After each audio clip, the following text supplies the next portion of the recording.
Hello po at magandang araw na naman po sa ating lahat dyan mga kasari.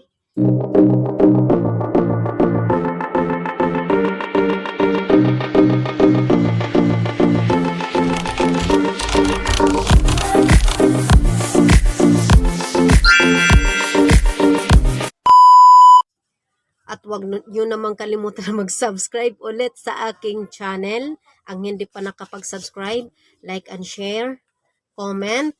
At wag po ninyong kakalimutan na pindutin po yung ating bell icon para palagi po tayong updated po kung may bagong man akong upload.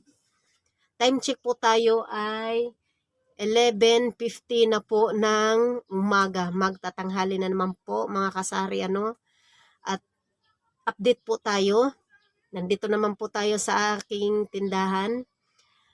Habang nandito po ako ay naggawa po ako ng mga listahan po. Kasi po pag ako'y namamalingki po, hindi ko po isinasara yung tindahan ko. May naiiwan po dito yung anak kong lalaki. Hindi niya po alam kung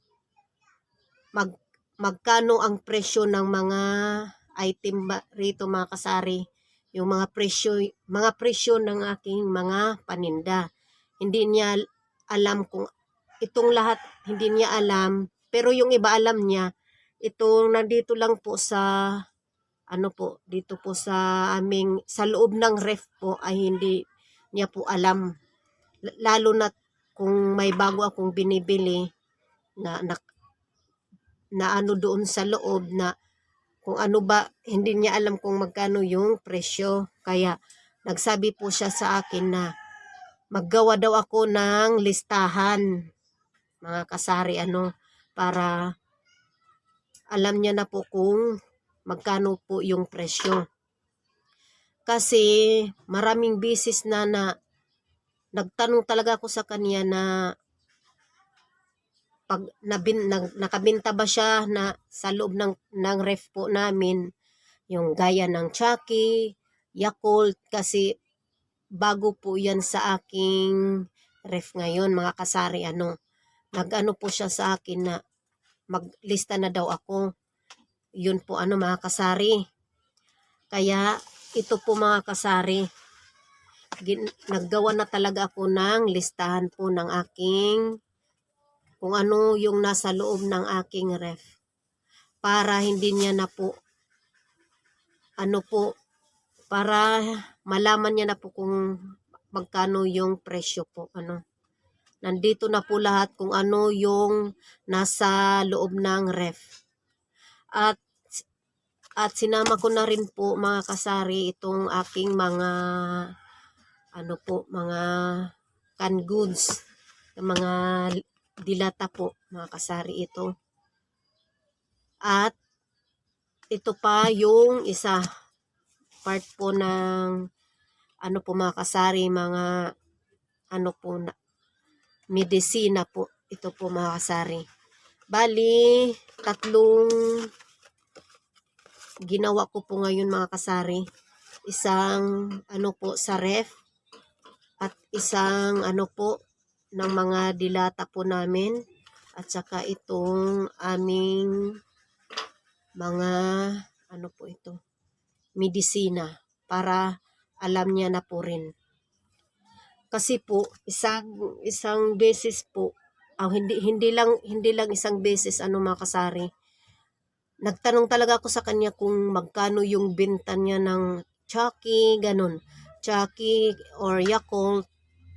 Yun po mga kasari, hindi niya po alam. Nagbenta lang po siya na hindi niya alam. Sabi-sabi ng mga din ng mga customer po na yan po, ganun po yung presyo. Kaya nagtanong po ako sa kanya kung magkano yung benta niya. Kaya dun ako mga kasari na hindi pala, kulang yung ibinayad mga kasari. Kaya ngayon, sayang naman kung 2 piso yung kulang, 3 piso, edi sayang din po yun.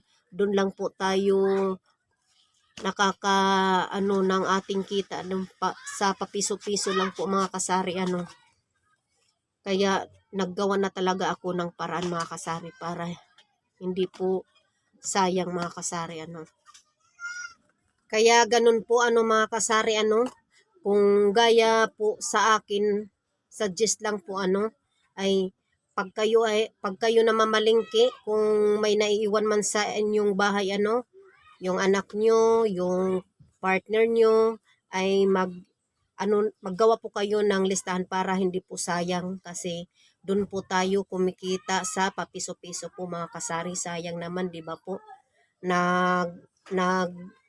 Po tayo sa umaga, mga 4